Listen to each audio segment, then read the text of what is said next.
Queridas irmãs e irmãos, sejam bem-vindos. Estamos iniciando agora o nosso estudo semanal de O Livro dos Espíritos, através do canal do NEP Paulo de Tarso. Continuamos a estudar a terceira parte da obra, essa terceira parte que nos conduz ao estudo das leis morais. E hoje nós iniciaremos o quinto capítulo dessa terceira parte. Quinto capítulo que traz, portanto, a quarta lei moral, a lei de conservação. E hoje nos concentraremos sobre as questões que vão de 702 até 710, questões que compõem dois itens deste capítulo 5: o item instinto de conservação e o item meios de conservação. Agora, antes de iniciarmos o nosso estudo, vamos à prece inicial. Vamos então, nesse momento, buscar esse instante de serenidade, de silêncio interior, para que possamos nos concentrar na imagem do Divino Amigo Jesus, pensando no amado Mestre conosco, nos ambientes nos quais nos encontramos, trazendo a sua paz e sua luz. Assim, amado Mestre, entregamos em vossas mãos misericordiosas nossas mentes, nossos corações, para que o Senhor nos guie através dos conhecimentos de O Livro dos Espíritos, para que eles despertem a nossa consciência, a nossa responsabilidade diante do ensinamento dos espíritos superiores, e para que possamos assim, Senhor, conduzir as nossas vidas por esses ensinamentos que nos levarão ao nosso progresso e à nossa felicidade. Muito obrigado, amado Mestre, e que assim seja. Assim, meus amigos, podemos então iniciar o estudo de hoje. E iniciamos o estudo de hoje buscando aquela linha de raciocínio que existe no Livro dos Espíritos e que a gente sempre procura destacar em nosso estudo. Lembremos, começamos a trabalhar com a lei de adoração, falando, obviamente, aqui apenas sobre as leis morais, que nós estamos estudando. Fizemos uma relação entre a lei de adoração e a lei de trabalho. Adorar não é apenas algo contemplativo, é preciso uma certa ação, diante mesmo da lei de adoração. Então, lei de adoração, na sequência, lei de trabalho. Para que a lei de trabalho aconteça na Terra, é preciso que haja a lei de reprodução. Os espíritos precisam ganhar novas oportunidades de reencarnar e seguir trabalhando junto ao mundo corpóreo, porque, como já vimos, o mundo corpóreo acelera o nosso progresso. Então, relação entre lei de adoração e lei de trabalho e lei de reprodução. E agora nós temos mais uma lei, a quarta lei, a lei de conservação. A relação entre ela e a lei de reprodução é uma relação que não é tão difícil assim da gente perceber, não é? Uma vez que estamos encarnados, é preciso que nós conservemos a nossa encarnação, é preciso que cuidemos dela para estarmos aqui nessa escola valiosa que é o planeta Terra, seguindo em nossa tarefa de aprendizado constante enquanto espíritos encarnados. Então, daí a relação da lei de conservação com a lei de reprodução. Depois que reproduziu, é preciso conservar. Essa a relação, essa sequência do nosso texto. Dito isso, a gente pode começar aqui o capítulo 5, então. Lei de conservação, nós teremos todos esses itens aqui dentro dessa lei de conservação. Hoje nos concentraremos nos dois primeiros: instinto de conservação e meios de conservação. Depois veremos gozo dos bens terrenos, necessário e supérfluo. Esse item aqui é um item central, dentro das leis morais, como nós já pudemos observar. Nós temos chamado bastante atenção para palavras, para a palavra necessário e suas derivações, necessário, necessidade e assim por diante. Quanto essa palavra e seus derivados aparecem aqui nessa terceira parte do Livro dos Espíritos. Então, nesse item aqui, um ponto central do nosso estudo: necessário e supérfluo, privações voluntárias, mortificações. Hoje, portanto, instinto de conservação e meios de conservação.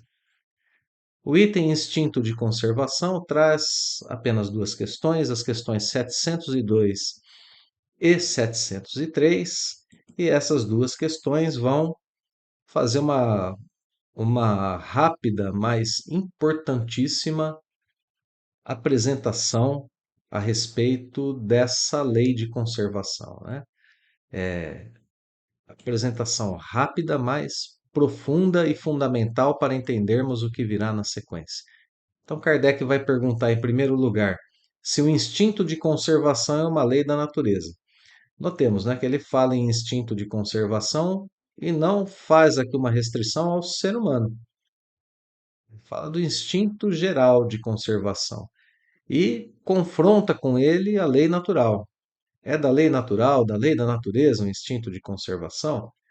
Então, a resposta diz que sim, sem dúvida, ele é da lei natural e segue completando essa ideia, né, de que Kardec deixa em aberto na questão, dizendo que todos os seres vivos possuem o instinto de conservação, qualquer que seja o grau de sua inteligência.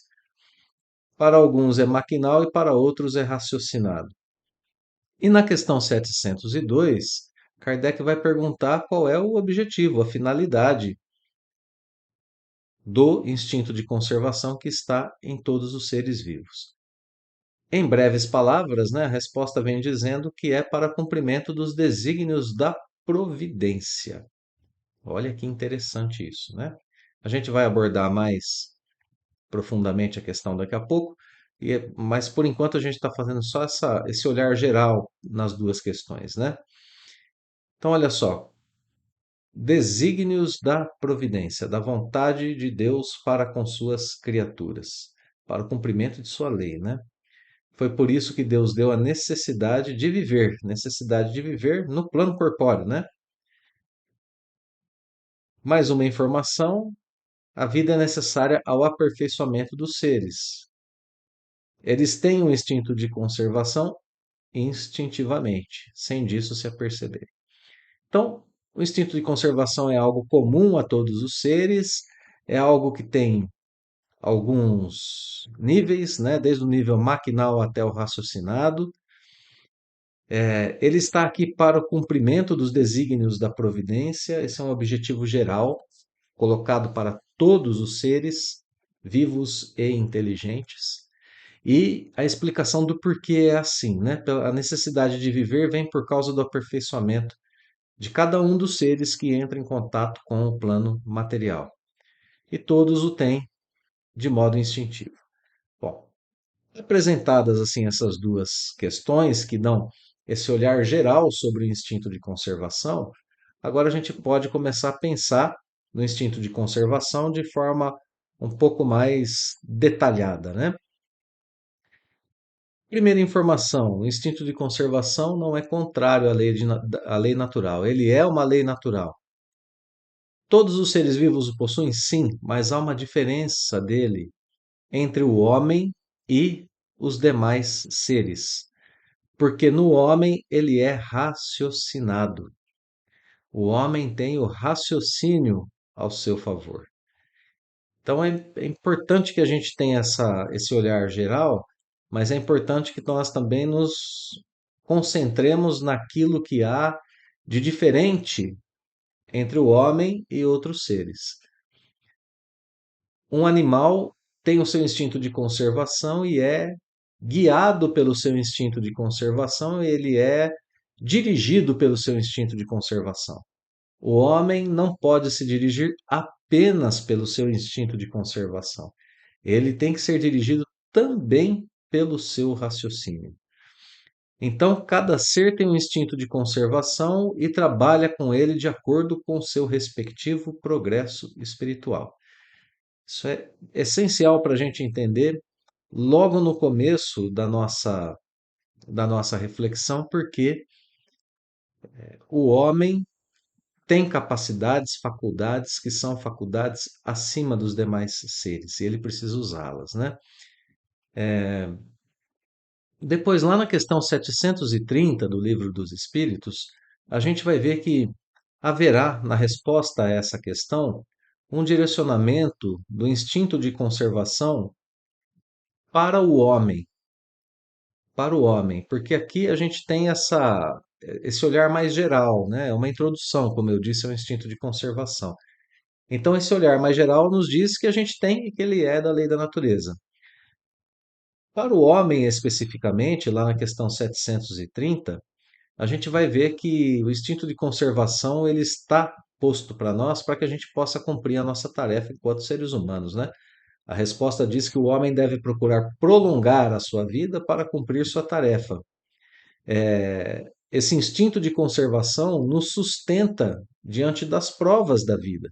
Se não tivéssemos o instinto de conservação, seria muito frequente que nos entregaríamos ao desânimo, mesmo à morte, porque a doutrina espírita nos ensina que o nosso ambiente natural é o plano espiritual, que a vida melhor é do lado de lá, é uma vida mais livre, mais completa, com o uso mais profundo das faculdades, inclusive da sensibilidade que nós temos enquanto espíritos. Ora, por que desejaríamos então ficar aqui na Terra, não é?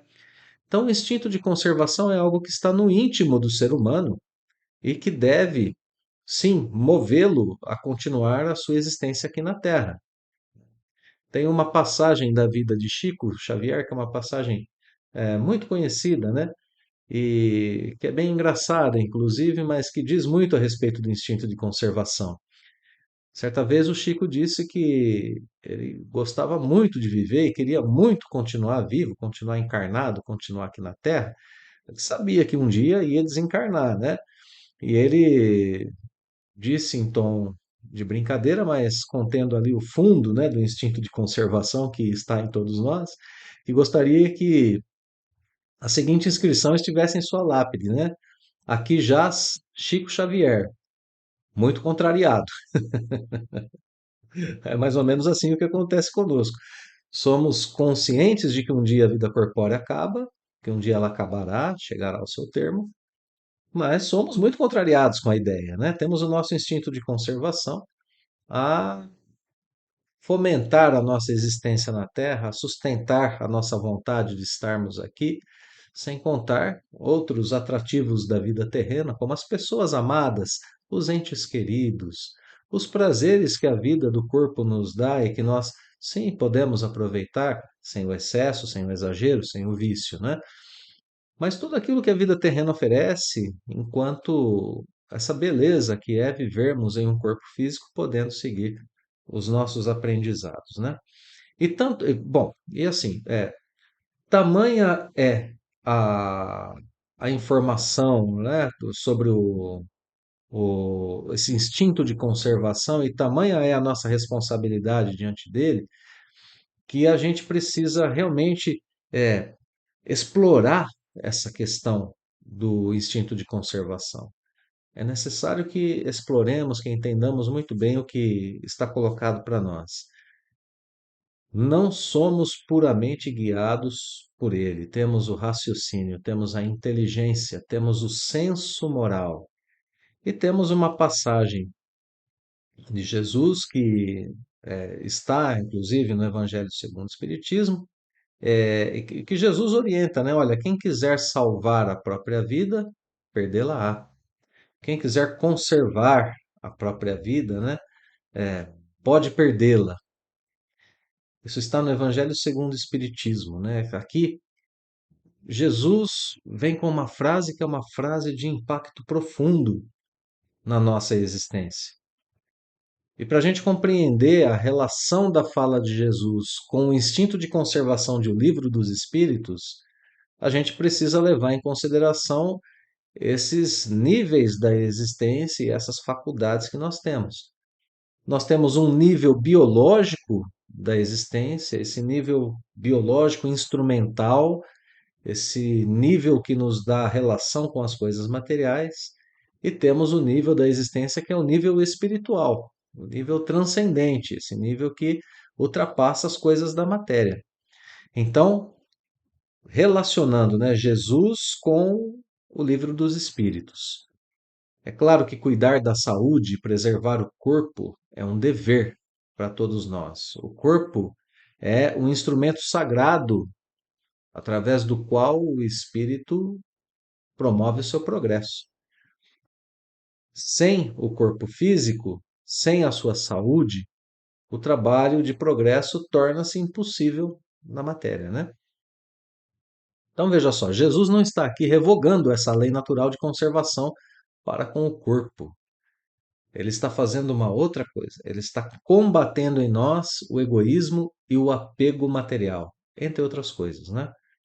Mas ele está combatendo as imperfeições do espírito, porque salvar a vida no sentido humano pode significar muitas vezes apego exclusivo aos bens terrenos, à posição social, aos gozos materiais.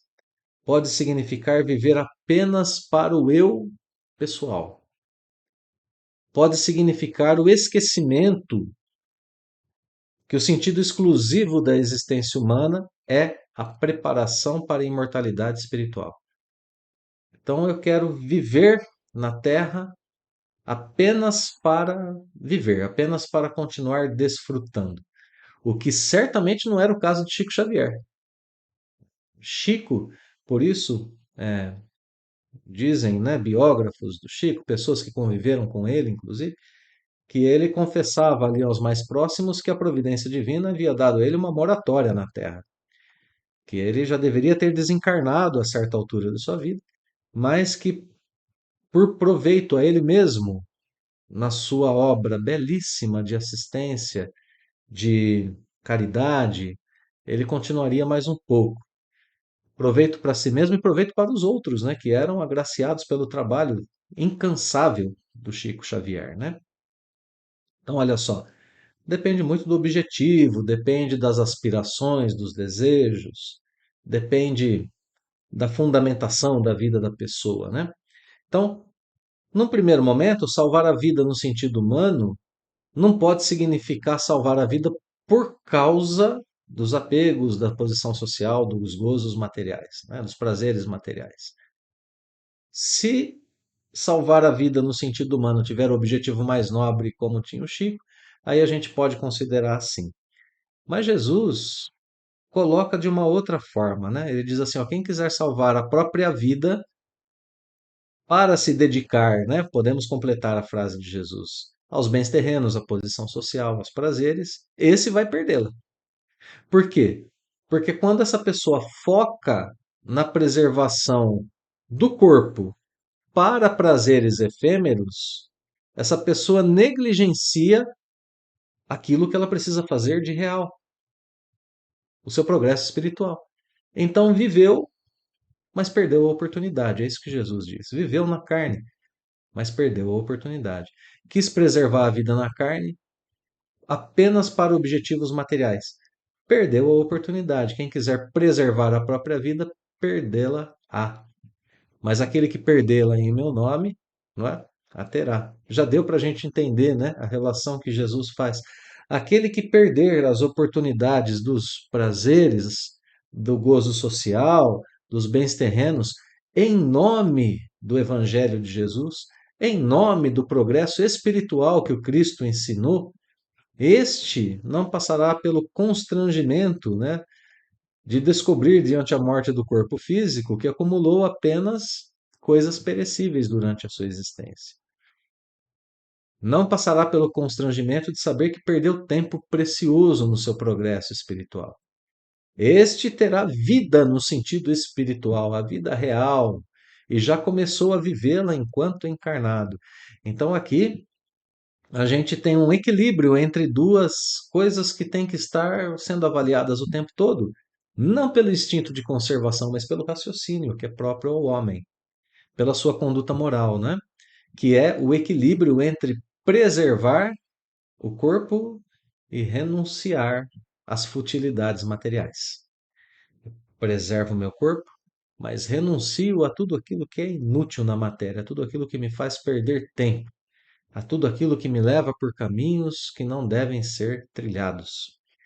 Então, vejam, né, que a relação entre essas duas coisas é a chave principal para a boa vivência na Terra. O Espiritismo nos ensina, meus amigos, que o instinto de conservação deve ser usado para manter um instrumento de trabalho, o corpo, mas nunca para justificar o nosso egoísmo, as nossas más inclinações ou nossa covardia moral. Então, perder a vida por amor ao Evangelho não significa necessariamente martírio físico, não significa privação total, como nós vimos agora há pouco, né? Durante a lei de reprodução, a questão do celibato não significa nem martírio nem sacrifício das coisas terrenas. Significa sacrifício do orgulho, significa sacrifício do egoísmo, sacrifício dos prazeres que são aqueles prazeres impensados, incontroláveis, aqueles que nos escravizam. Então, né, cuidado, porque perder um pouco da vida terrena pela renúncia às paixões inferiores e aos interesses puramente egoísticos é, na verdade, conseguir progresso espiritual e, entre aspas, né, a salvação para a imortalidade da alma, pois é assim que nós construímos o nosso patrimônio de luz. Bem, então agora a questão 703 fica, acredito, né, mais clara, mais profunda aos nossos olhos, porque o cumprimento dos desígnios da providência para os animais, por exemplo, se faz de uma certa forma, se faz de forma maquinal, inclusive no equilíbrio do próprio ecossistema do nosso planeta, né? Plantas, animais, eles cumprem com os desígnios da providência de forma maquinal, porque são guiados unicamente por seus instintos, entre eles o de conservação.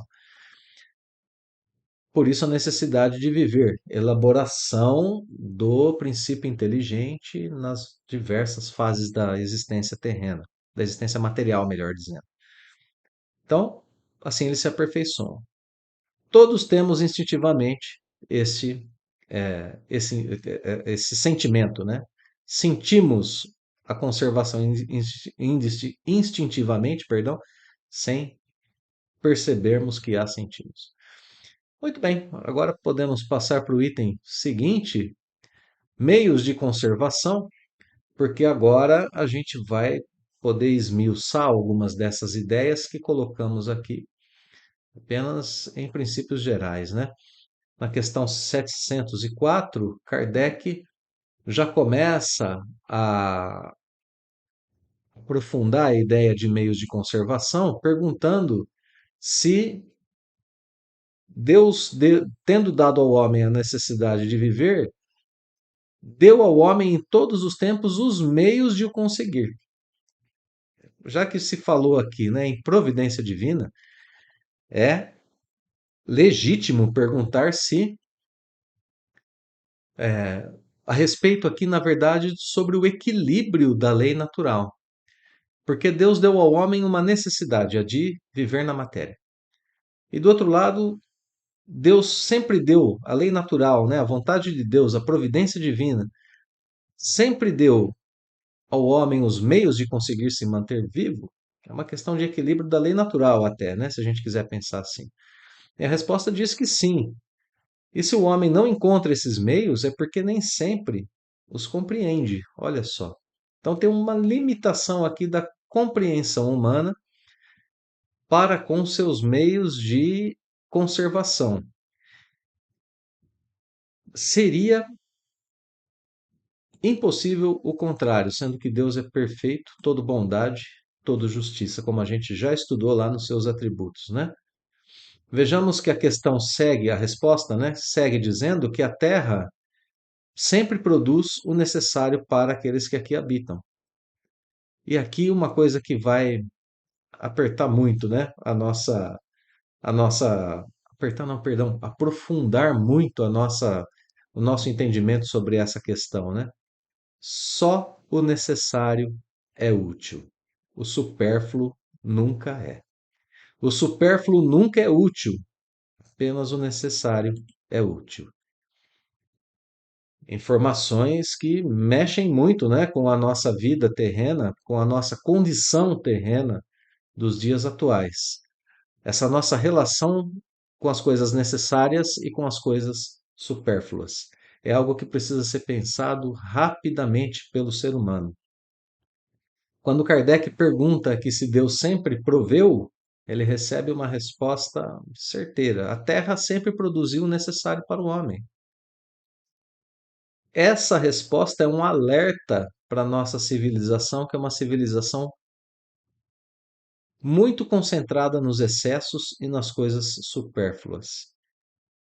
Nós vivemos na nossa sociedade um drama, o drama das necessidades factícias, aquilo que não é realmente necessário, o drama das necessidades imaginárias, das necessidades criadas por um sistema de vida que nós temos aqui no planeta, criadas por nós, né, pela civilização. Para a gente ter uma ideia do quanto isso é sério, recentemente a revista Veja, mais especificamente no dia 11 de fevereiro, publicou uma reportagem dizendo que mais de 150 países assinaram um relatório dizendo que a economia atual levará ao colapso do nosso planeta. Colapso dos recursos naturais, né? Esse estudo, apresentado pela reportagem da revista Veja, conclui que o modelo econômico atual no qual nós vivemos, ele não coloca preço nos riscos ambientais. E conclui também que nós já reduzimos aquilo que é chamado de capital natural do planeta em quase 40%. A ação humana já reduziu esse capital natural do planeta, o custo, né, de exploração de recursos naturais em quase 40%. Bom, isso por causa de uma ideia que persiste já há mais de 70 anos aqui no planeta Terra em relação à nossa vida. É uma ideia em relação ao crescimento contínuo do PIB dos países, Produto Interno Bruto. O país precisa produzir sempre mais, sempre mais, sempre mais. Isso é sinônimo de progresso.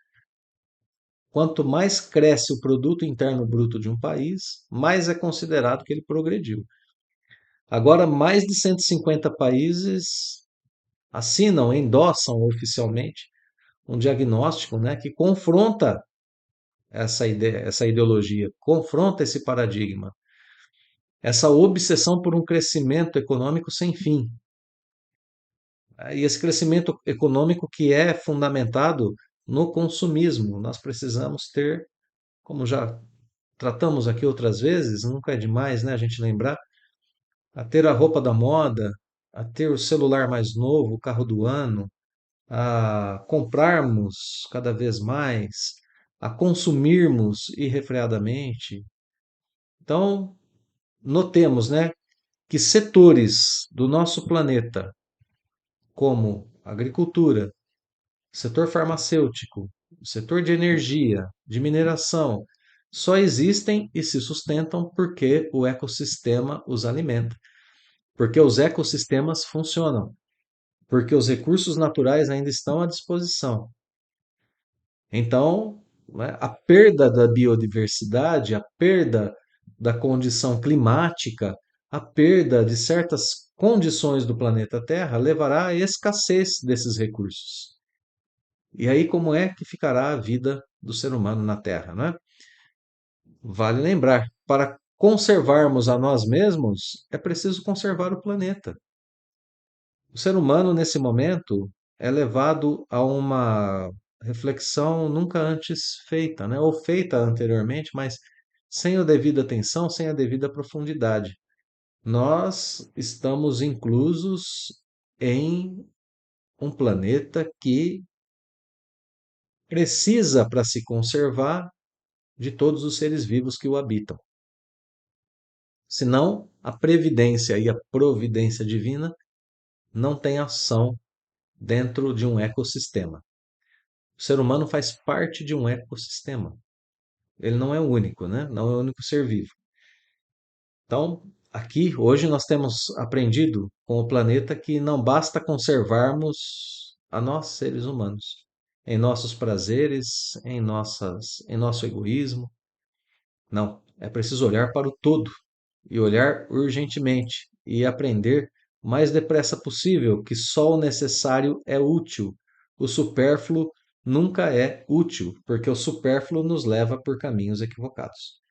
O supérfluo nos leva ao desenvolvimento da recrudescência do sentimento, nos leva pelos caminhos da mente que fica estagnada.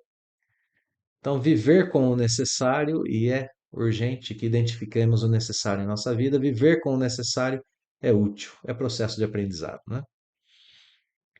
Sigamos, questão 705. Kardec parece contradizer o que os espíritos informaram na questão anterior na pergunta, né? Porque nem sempre a Terra produz o bastante para fornecer ao homem o necessário, visto que certas regiões do planeta Terra são regiões realmente inóspitas e que são regiões que têm os seus habitantes, tem pessoas vivendo ali.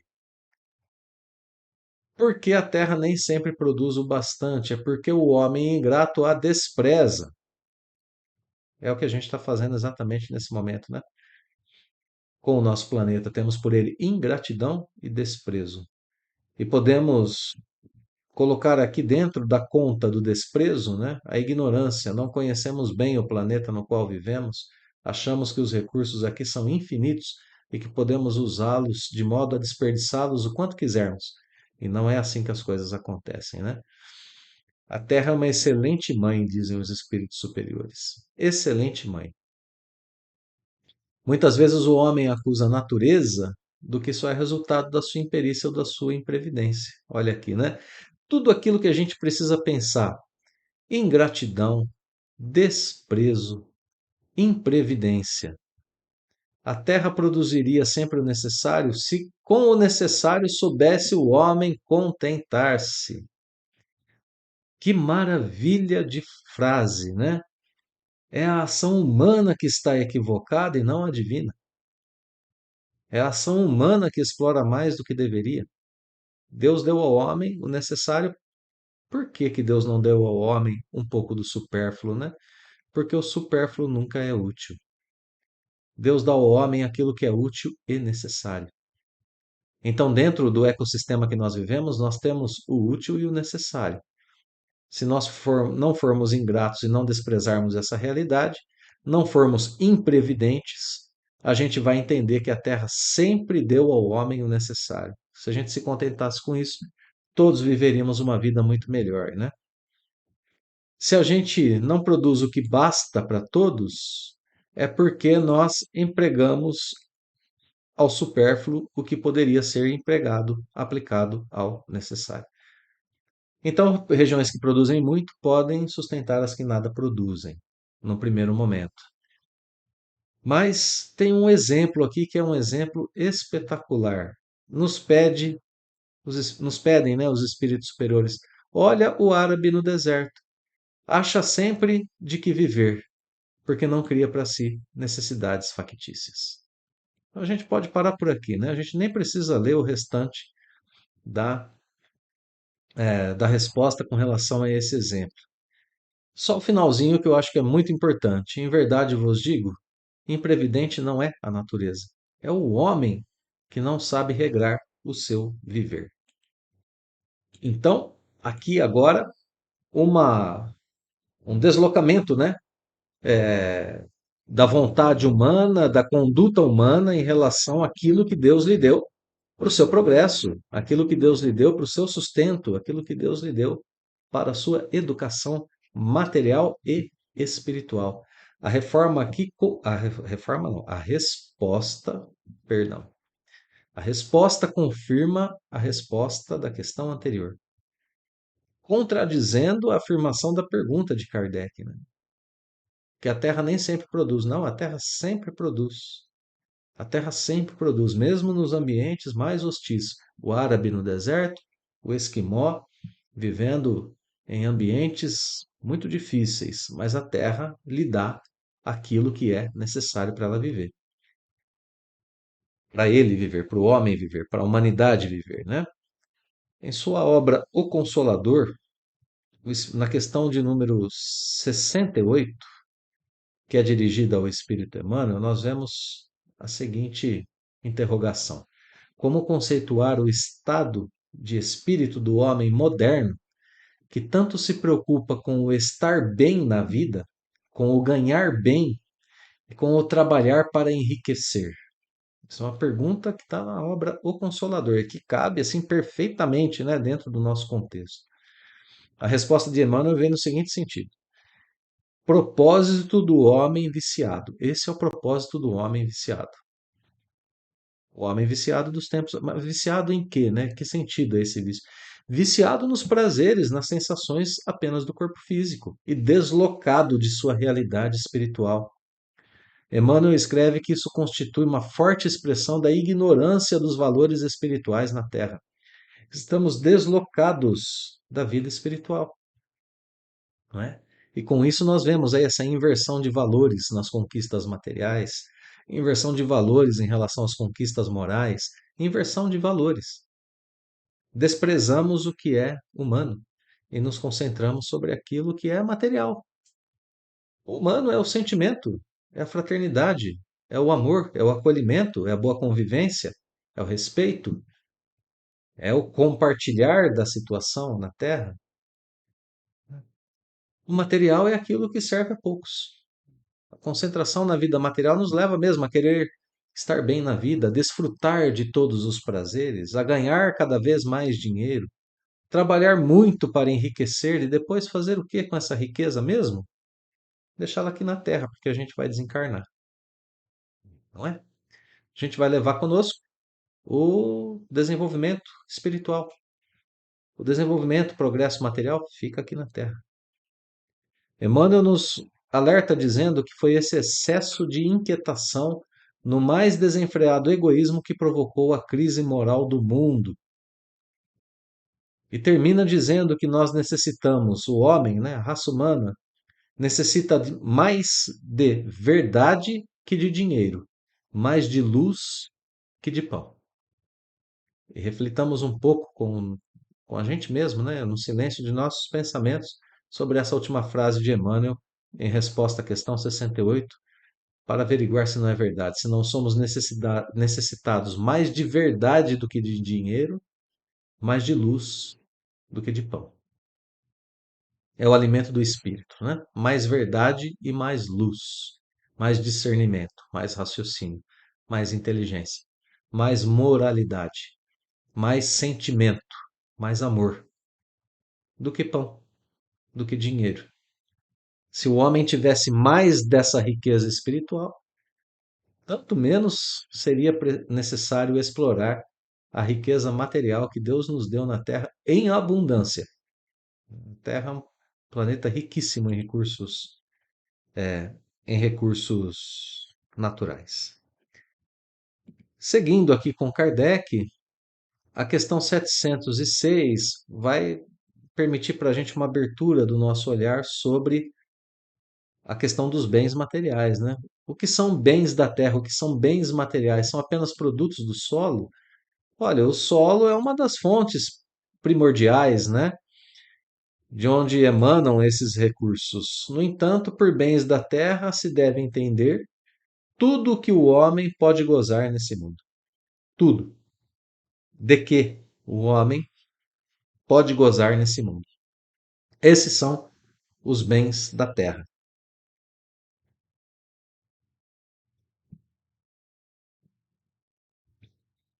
Então, todos os recursos materiais, né? Todos os recursos materiais dos quais dispomos. Isso abre a nossa mente, abre o leque para que Kardec continue perguntando na questão 707 sobre a seguinte situação, né? Ele diz que é frequente a certos indivíduos faltarem o meio de subsistência, mesmo ainda quando cerca a abundância. A que se deve atribuir isso?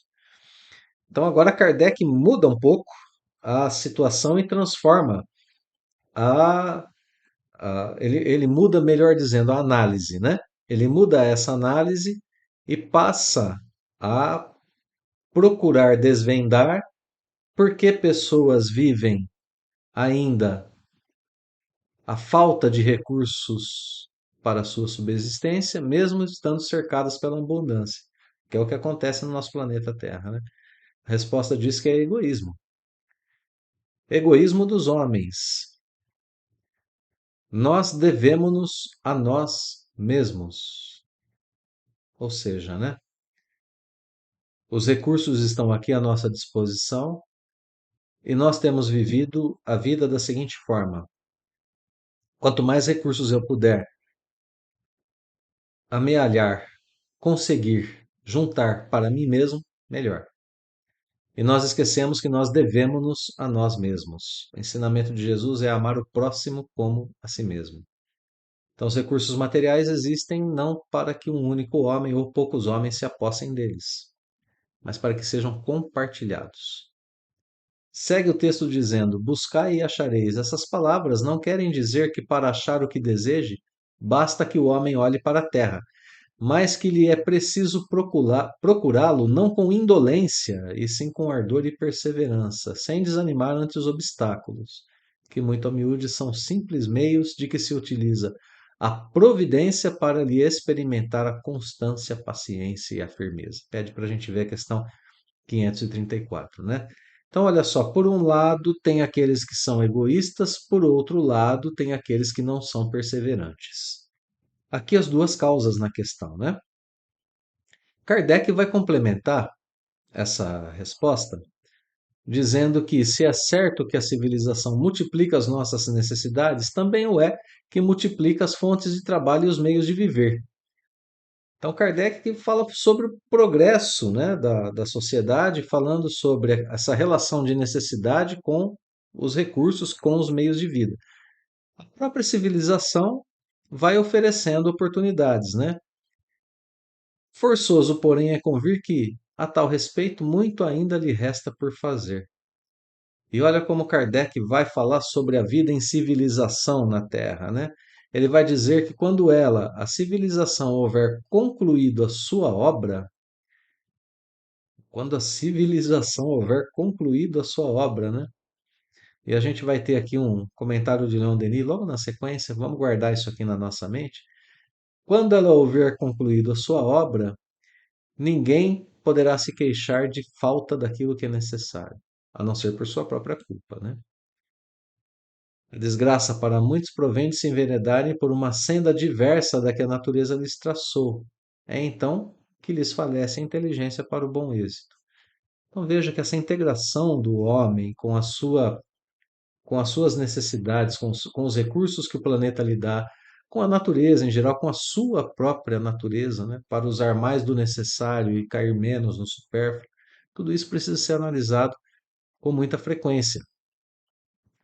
Kardec conclui aqui dizendo que a natureza não é responsável por defeitos da nossa organização social, nem pelas consequências da ambição e do amor próprio. Eu vou trazer agora aquele comentário, né, de Leon Denis, é, que é um comentário que está no livro, está na sua obra O Caminho Reto. Ali, Denis escreve que, em virtude de estar estabelecido que cada ser humano deve renascer muitas vezes nesse mundo, ou seja, né, estando restabelecida a lei de reencarnação, deveríamos estar cientes que passaremos por todas as condições sociais, algumas existências obscuras, dolorosas, algumas na riqueza, inclusive na riqueza mal empregada, né? E que isso tudo agrava para a gente as nossas responsabilidades. Se estivéssemos cientes da lei de reencarnação, nós compreenderíamos que precisamos sempre trabalhar em benefício da sorte dos humildes, dos pequenos, dos deserdados da terra. Fazendo isso, estamos trabalhando para nós mesmos, criando essa cultura de auxílio no planeta. Quando amanhã reencarnarmos em posição menos feliz do ponto de vista material, estaremos nós também contemplados. E aqui eu volto ao comentário de Kardec para dizer que é nesse momento que a civilização terá concluído sua obra. Quando aqueles mais abastados estiverem cientes da sua necessidade de apoio aos desafortunados. Quando houver esse engajamento, né? Quando houver essa atitude aqui na Terra.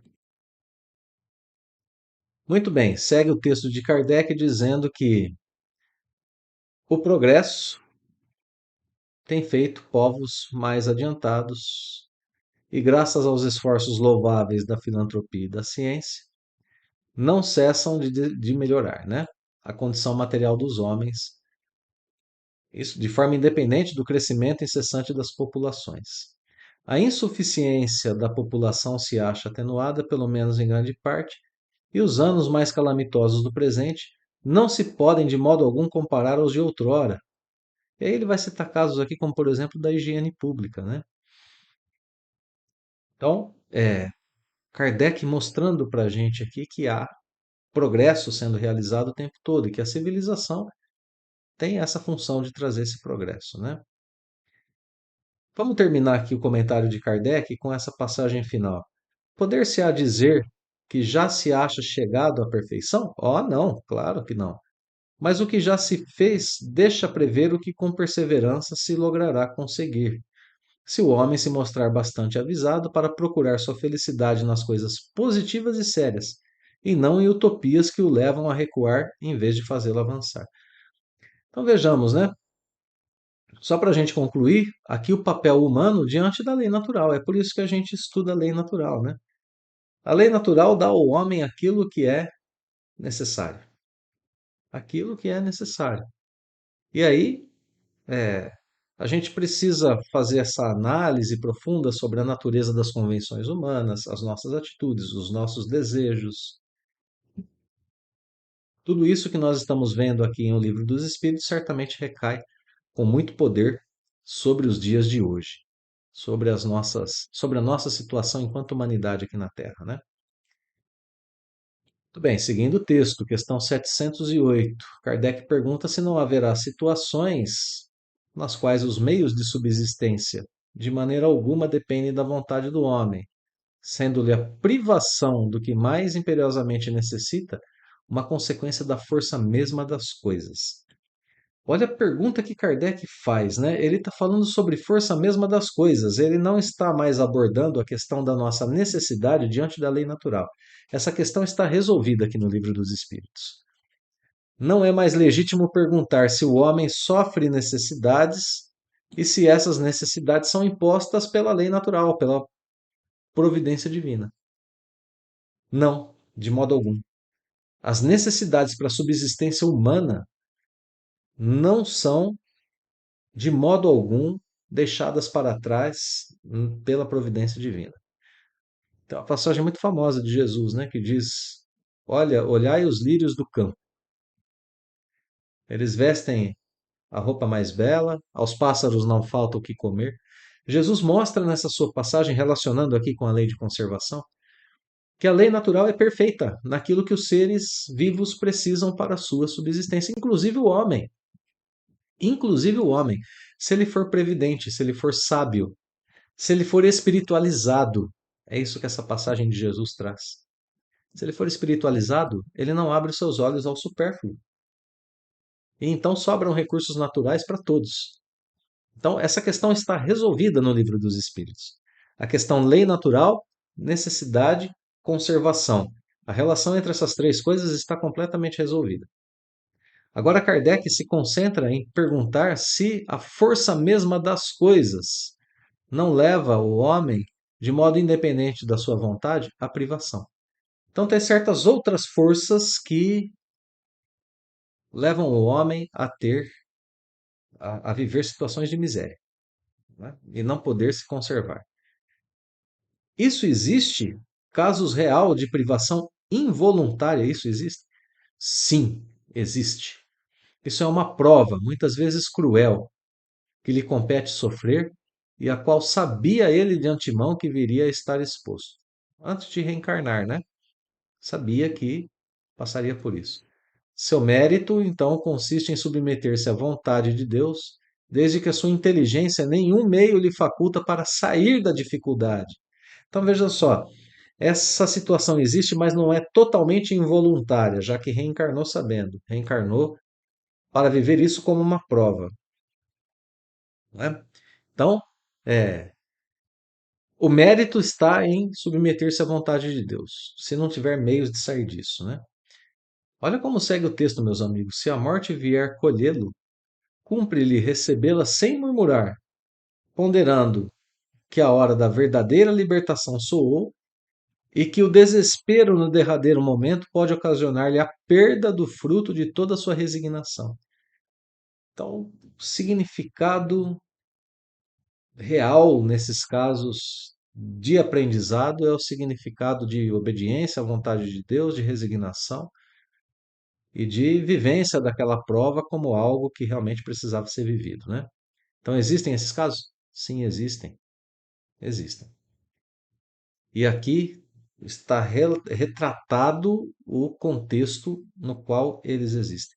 Não é por causa da, da lei natural, não é por causa de uma insuficiência de recursos. A vontade de Deus aqui não é porque Deus quer que o espírito sofra, não. A vontade de Deus aqui é uma linguagem metafórica que se refere à lei de causa e efeito. A vontade de Deus é a lei de causa e efeito. Aquele espírito criou para ele a, a situação de precisar viver essa prova. Isso está dentro da lei de causa e efeito. Ele precisa viver essa prova por algumas razões, né? Força mesma das coisas, livre-arbítrio do próprio espírito. É nisso que consiste a vontade de Deus, não de impor sofrimento a um filho, né? Que ele criou. Vamos adiante. Duas últimas questões, questões 709 e questão 710. Então, nessa questão 709, Kardec vai fazer uma pergunta que é muito importante para a nossa sociedade, né? Para a nossa civilização. Ele pergunta se a pessoa comete crime quando, diante de uma certa situação crítica, né? Precisou sacrificar seus semelhantes para matar a fome. Veja só, que é lei de conservação, né? Sacrificou um semelhante para matar a fome. Se houve crime, não teve a atenuá-lo, atenuar o crime, né? A necessidade de viver que resulta do instinto de conservação. Uma pergunta muito boa, né? O que é que a gente pode fazer em nome do instinto de conservação? É um crime sacrificar semelhante para se alimentar? Se é crime, tem um atenuante do instinto de conservação? Olha como vem a resposta. Eu já respondi isso. Já respondi quando disse que há mais merecimento em sofrer todas as provações da vida com coragem e abnegação. Nesse caso, há homicídio e crime de lesa natureza. Falta que é duplamente punida. Então, há crime? Há crime. Há crime, sim. A condição humana deve ser suficiente para que o sujeito sobreponha ao seu sofrimento a conduta moral. Nós iniciamos o nosso estudo dizendo que o homem tem instinto de conservação, mas que tem também raciocínio. O seu raciocínio, a sua elevação moral deve estar acima do seu sofrimento. Em momento algum nós vimos o Mestre Jesus prejudicar alguém, dirigir uma palavra menos digna, dirigir um julgamento, mesmo nas situações mais dolorosas da sua existência. As suas últimas palavras enquanto na cruz foram dirigidas ao Pai, a Deus, ao Pai Celestial, dizendo: Senhor, perdoa-os. Eles não sabem o que fazem. Não é? Nos dando exemplo de como nós devemos agir diante do sofrimento na terra, mesmo que imposto por outras pessoas. A força moral deve sobrepujar a necessidade material, deve sobrepujar o chamado do instinto. Consiste nisso o exercício de progresso ao qual estamos expostos no nosso dia a dia. Consiste nisso. Se nós cometemos um crime porque sofremos, a nossa falta é dupla. Principalmente um crime como o crime de homicídio, né? A nossa falta é dupla. Estamos tirando um ser da sua vida corpórea. Estamos privando da continuidade da sua experiência terrena. Sendo que muitas vezes quem deveria abandonar a existência terrena por uma prova difícil, seríamos nós mesmos, né? A força da lei divina vai dizer se nós devemos desencarnar ou se devemos continuar encarnados. Vejamos, meus amigos, diante dessas situações, o livre-arbítrio está plenamente preservado, a liberdade de escolher é absoluta, mas o compromisso com a lei divina permanece. O compromisso com a própria consciência é inevitável.